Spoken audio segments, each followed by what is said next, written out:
Today I'm going to be recommending 14 thriller books that are so good you can't put them down. If you've been keeping up with my channel, you know I'm a huge reader of the thriller genre, but you also know that recently I haven't been loving it as much. It's been a little disappointing lately, but it's also been a very long time since I've sat down and done a thriller book recommendation video. So one, I want to get caught up on all of the actually good thrillers I've read since the last time I made a recommendation video and let you know about them. And two, I thought sitting down talking about the thrillers that I've loved would maybe just reinvigorate my love for the genre a little bit. I tried to group these thrillers into certain subcategories that just made sense in my head, so hopefully it makes sense in your head. Let's get into it.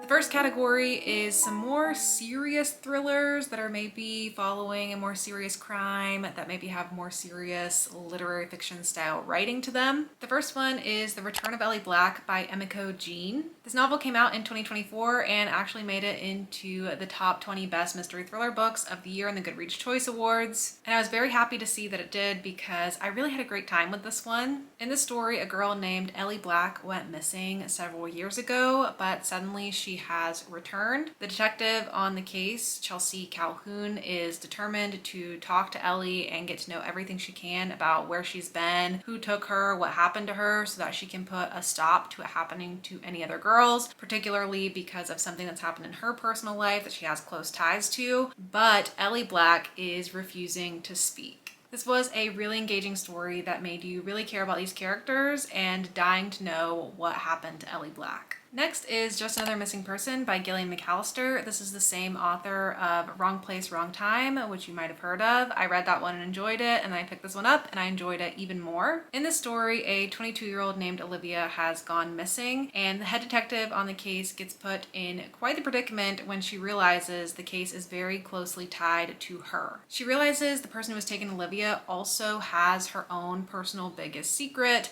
and in order to protect her own family, she has to not really find out what happened to Olivia, but frame someone else. This was such a propulsive story that had such a cool setup. I love the concept of a really big moral choice or an ethical dilemma that drives characters to make some crazy decisions. I also really like the structure of the story and how you got multiple POVs and how that would piece the story together and reveal things at different times and just give you these aha moments as you were reading. I thought it was just really well crafted and really kept me on my toes. And lastly in this category, which I am swiftly realizing I probably could have just called the missing persons category, is The Quiet Tenant by Clemence Michelon. In this story, there's this man named Aiden Thomas who is just known to be this very charming guy in the town. He seems like he's got his life all together, but he has a dark secret. He is a serial killer and he is currently housing a young girl who he has kidnapped. Things get more intense for Aiden after his wife dies and he has to move with his 13-year-old daughter and take the girl he's holding captive in tow with him as well. Assuming that the girl he's kidnapped is brainwashed and won't escape, he ends up introducing her to his daughter, saying that she's a family friend who needed a place to stay. And if that doesn't raise the tension enough, there's also another woman in town, Emily, who develops a crush on Aiden and starts spending a lot of time nearby as well. The story is told through the perspectives of the women around Aiden, exploring the psychological impact of his crimes in their lives. And while this is categorized as a thriller, it is mostly a story that is a story of trauma and survival and is entirely engaging and captivating.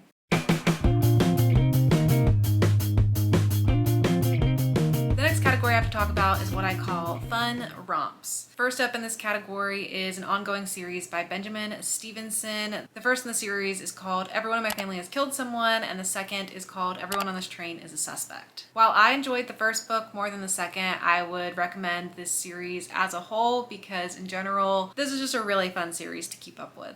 In the first novel, a guy named Ernest Cunningham is going on a ski vacation with his family, a family in which everyone has killed someone. So when a dead body shows up at the ski resort, Ernest has a large list of victims, all in his family, that could be responsible, and he is determined to get to the bottom of the case. In the second novel in the series, you're following Ernest on his next adventures while he is on a train with a bunch of fellow mystery and thriller authors. Someone ends up dead on the train and he has yet another mystery to solve. These stories have very fun, gimmicky, tropey setups, and then they also just have a very fun tone throughout where they are incredibly self-aware and genre-aware, and the narrator does a very fun thing where as he's talking to you directly as the reader, he also gives you these moments and these breaks in the story to catch up on what's happened and to try to solve what happened with him. He'll even tell you things like deaths are going to occur on pages 26, 103, and 225, or there's going to be a ginormous plot hole in chapter 32.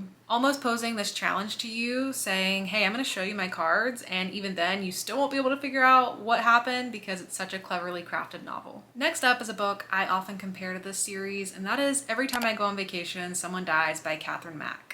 This is the start of another fun series where you're following this author who's going on this fun Italian vacation with fellow authors and some fans and readers of her popular series. In her popular series, she has a popular character who's inspired by a guy in her real life, and she decides that she wants to kill off this character in the series because she is tired of the adoration he gets from her fans. But while on the vacation with the guy who inspired the character, they realize there's a very real-life threat on the real guy's life as well. Suddenly, her life begins to imitate the murder mystery in her books, and they have to try to solve who might want him dead while trying to keep their own lives safe. If you've already read the Benjamin Stevenson books and you're looking for the next thing to pick up that's similar to it, I think this is a really great next place to go. It has a lot of the same fun tone. In this one, there are footnotes that have a little gimmicky quirk of talking to the reader and having that meta quality to it as well. And I just love a story where there's a vacation, a limited number of days, a limited number of suspects, and things keep getting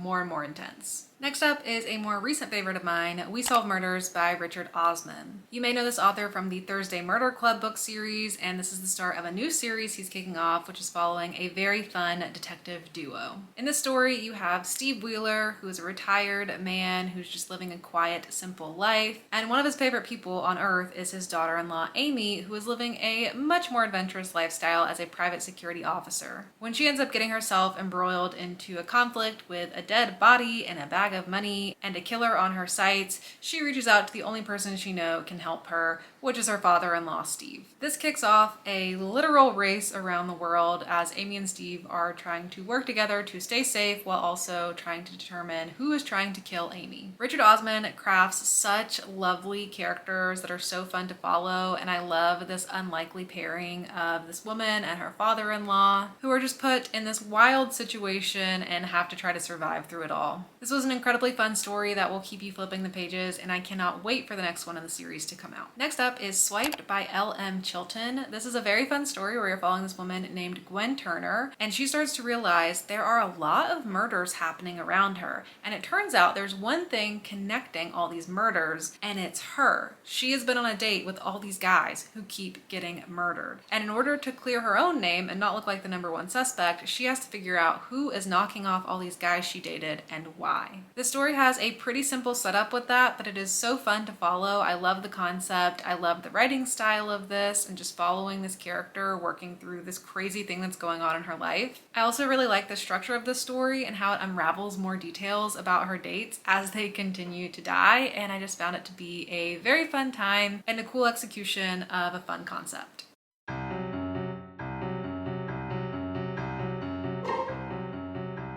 The next category is what I'm calling wackadoodle books. You've got to be down for a kind of crazy time to enjoy these books. For me personally, I am always down for a wackadoodle thriller book, but I know they're not everyone's thing, so I did want to group them all together. First up is The Other Side of Night by Adam Hamdy. This is one of the most difficult thriller books to describe. The synopsis is confusing, and trying to tell you what it's about without spoiling anything is also confusing. There's a couple different characters you're following this story who are having these different things happen to them, and there's some connection points to be made, and so it is just confusing to explain, but it is such an exciting read that has such a fun reveal, and the story just also has a lot of heart to it, which I really enjoy. One of the characters you're following is a disgraced police officer named Harriet who comes across this book with a message in it. The message says, "Help me, he's trying to kill me," but she doesn't know who that's about or who it's from. That kicks off this journey for her where she ends up coming across some personal connections and trying to solve that as well. One of those people being the former love of her life. This is such a unique thriller that just really stands out for me against all the other thrillers I've read. Like I said, be down for a crazy time, but I think it's well worth the read. Next is Julie Chan is Dead by Leanne Zhang. This one has kind of a crazy setup and it goes to some kind of crazy places. In this story, you're following two twins, Julie and Chloe, who were separated at a young age after the death of their parents. They went on to live very different lives. Julie is living a life as a supermarket cashier, very unhappy in her life, very unhappy with her family, just not having a good time. Chloe goes on to become this very popular, famous influencer with a ton of money, and everything seems to be going right for her. Until one day, Julie gets reconnected with Chloe and she ends up finding Chloe dead. Instead of calling the police and trying to figure out who killed her sister Chloe, she decides this is a prime opportunity to take Chloe's life for her own, and she pretends to be Chloe and she says, "That's Julie Chan," and Julie Chan is dead. That kicks off the story and takes her through this wild experience as she takes on the life of a very famous influencer, gets in these circles, and obviously someone wanted her sister dead, so there is a dangerous force somewhere around her as well. This is one of those stories that has this interesting setup that is a little bit unrealistic, like something you wouldn't ever personally do, but you'd love to see the story to see what happens. It's a juicy concept. And then things really just spiral completely out of control. And like I said, I love when things get weird. So I had a fun time with this one. It was just a fun mess to follow. And then of course, if I'm talking wackadoodle thriller books, I would recommend The Writing Retreat by Julia Bartz, but I've already recommended that a million times. And this is supposed to be more recent thriller recommendations. So I will recommend her more recent novel, The Last Session. In this story, you're following a social worker named Thea. One day, a catatonic woman shows up at the facility she works at, refusing to speak. Thea just feels like she has this connection to her. She feels like she knows her. But before she can really get to know anything, someone comes and picks her up and takes her away. But Thea's convinced that she's not safe and she wants to follow her. So she ends up going on this adventure all the way to New Mexico to go try to find that woman. She ends up in the desert of New Mexico at this mysterious wellness treatment center with a wackadoodle group of people in a wackadoodle situation. If you like things to get weird in your thrillers, I definitely think you should give this one a try.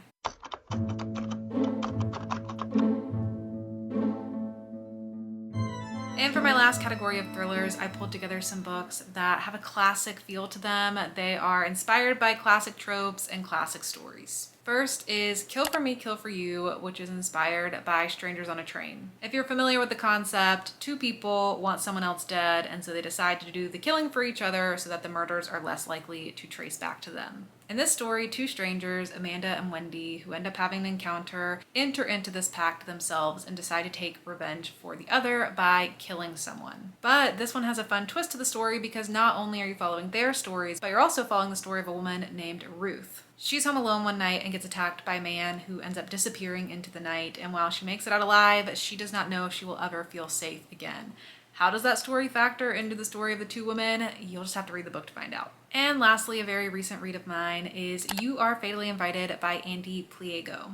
In this story, several thriller authors get invited to this exclusive writing retreat by this reclusive, well-known author, J.R. Allister, who no one actually knows who that is. A woman named Mila is working with J.R. Allister as the host for this event, but she also has some secret intentions of her own at this event. Every night there are games planned for the thriller authors, but quickly things turn deadly, bodies start dropping, and along with the games, they have to figure out who is killing them off one by one. These are some of my favorite things packed into a story. I love an isolation trope, being on an island. I love books about writers and other books. I love books with games, and I love the element of people being knocked off one by one. So this had all of my favorite things all wrapped into it. If you appreciate a book with a classic Agatha Christie style feel to it, with some modern day flair to it, then I think you'll enjoy this one as well. So that's it for my list of my latest thriller book recommendations. Let me know down below if I convinced you to pick any of them up, and let me know if you have any additional recommendations for me based off of the ones you've heard me love. But that is it for me. Thank you so much for watching, and I'll see you all in my next video. Bye!